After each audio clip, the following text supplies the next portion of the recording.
बोलिए श्री हरि नारायण भगवान की जय। बोली कृष्ण कन्हैया लाल की जय।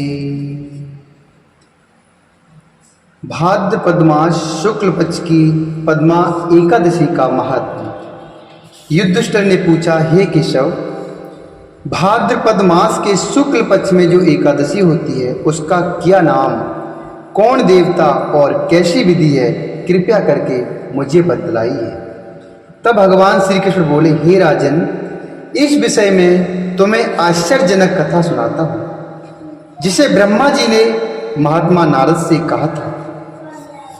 नारद जी ने पूछा, चतुर्मुख, आपको नमस्कार है।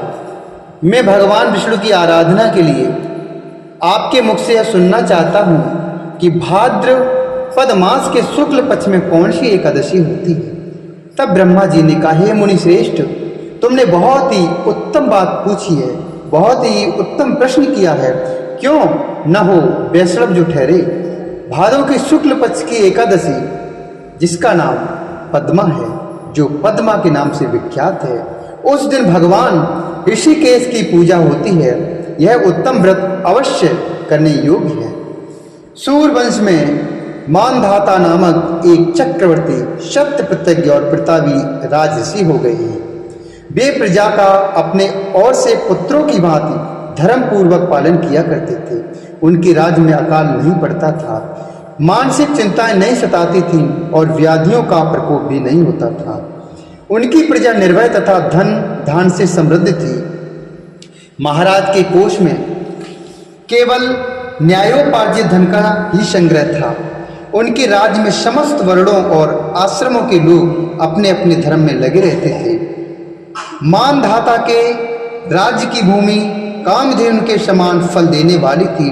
उनके राज्य करते समय प्रजा को बहुत सुख प्राप्त होता था। एक समय किसी कर्म का फल भोग प्राप्त होने पर राजा के राज्य में 3 वर्षों तक वर्षा नहीं हुई।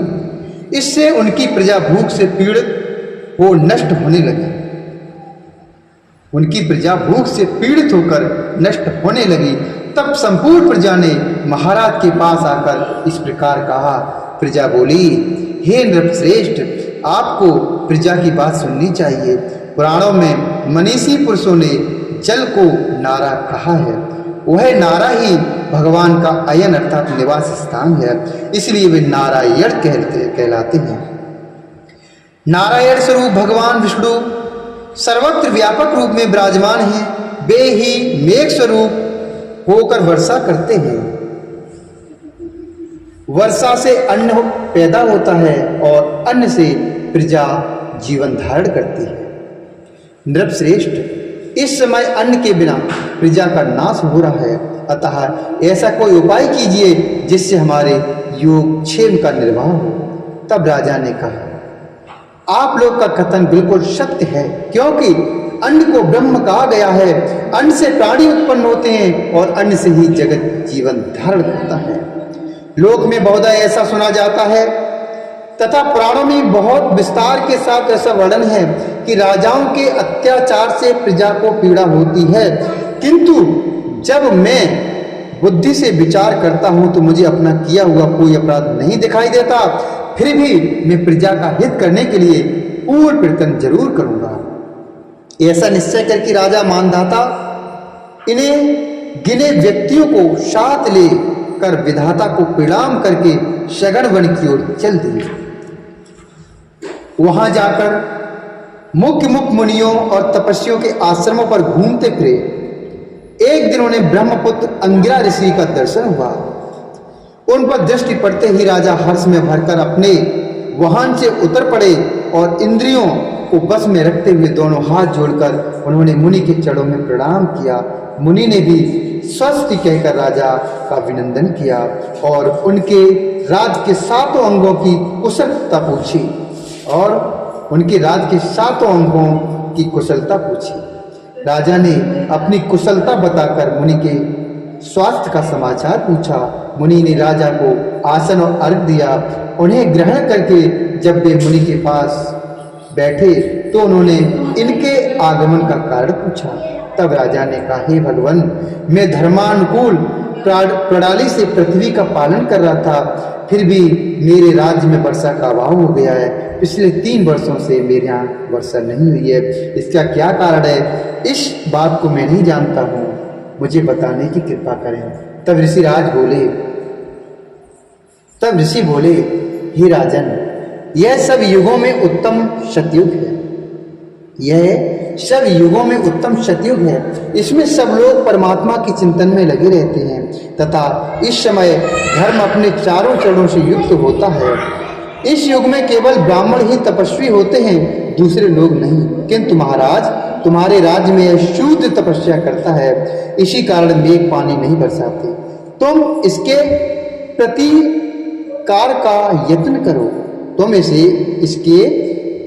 का यत्न करो, जिससे अनावृष्टि का दोष शांत हो जाए। राजा ने कहा, हे मुनिवर, एक तो यह तपस्या में लगा है, दूसरे निरपराध है, अतः मैं इसका नष्ट नहीं करूंगा। आप उक्त दोष को शांत करने वाले किसी धर्म का उपदेश दीजिए। तब ऋषि बोले, हे राजन, यदि ऐसी बात है तो एकादशी का व्रत करो।